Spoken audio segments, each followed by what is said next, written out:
Hai guys, nama aku Rizky. Di video ini aku bakal ngejelasin tentang alur proses produksi multimedia. Apa sih itu?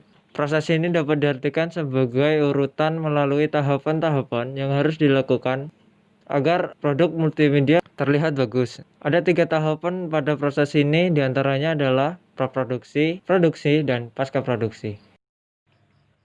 Praproduksi adalah sebuah tahapan awal yang dilakukan sebelum melakukan kegiatan produksi multimedia. Dalam praproduksi ini, ada tahapan-tahapannya juga guys. Yang pertama, perancangan ide. Perancangan ide merupakan perkembangan dari sebuah pemikiran awal berupa konsep dan ide yang diimplementasikan secara tekstual. Secara detail, pada tahap perancangan ide ini memiliki proses yang banyak ya teman-teman. Yang pertama, identifikasi gagasan. Yang kedua, konsep. Yang ketiga, sinopsis. Yang keempat, treatment atau rangkuman cerita. Yang kelima, naskah. Yang keenam, gambar cerita atau storyboard. Yang terakhir adalah skenario produksi. Setelah perancangan ide selesai, kita masuk ke tahap pembuatan proposal. Proposal harus menyajikan latar belakang serta maksud dan tujuan. Selain itu, proposal juga menyajikan hal-hal penting lainnya, yaitu yang pertama judul, yang kedua maksud dan tujuan program, yang ketiga target pasar dan segmentasi program, yang keempat rencana kerja, yang kelima menentukan tim kerja, dan yang terakhir, hal penting dalam proposal itu menentukan anggaran guys. Karena semua itu butuh duit.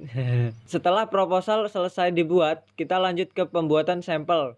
Tujuan dari pembuatan sampel ini adalah agar seluruh personil dapat membayangkan dan membawa imajinasi pada satu pemikiran yang sama. Sehingga bentuk dari hasil karya visual yang diinginkan dapat tercapai sesuai dengan konsep yang diinginkan. Selanjutnya, rancangan desain. Berdasarkan skenario yang disusun, akan terlihat dan terbayangkan konsep desain yang dibutuhkan. Dan yang terakhir adalah persiapan proses produksi. Persiapan proses produksi merupakan hal terakhir yang dilakukan dalam tahap praproduksi. Persiapan proses produksi dilakukan dengan finalisasi pembuatan konsep dan alur cerita.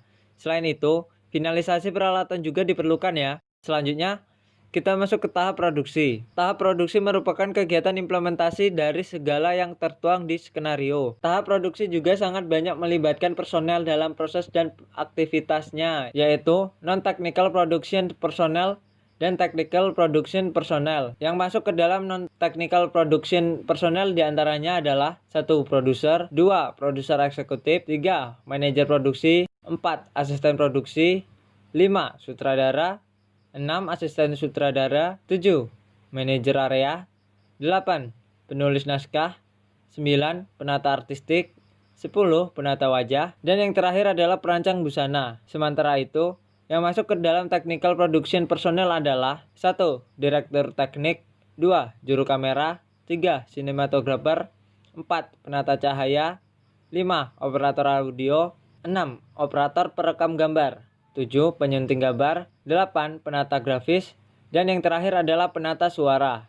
Nah, kita masuk ke tahapan yang terakhir yaitu pasca produksi. Pada tahap ini, dilakukan finalisasi dari seluruh pekerjaan yang meliputi dari proses penyuntingan gambar atau editing, penambahan teks atau tilting, pemberian grafis visual atau visual graphic, pembuatan animasi dan efek visual atau animation and visual effect, pembuatan musik latar atau background, pemberian efek audio atau sound effect, pembuatan narasi atau audio dubbing, dan yang terakhir adalah proses rendering dan pengemasan.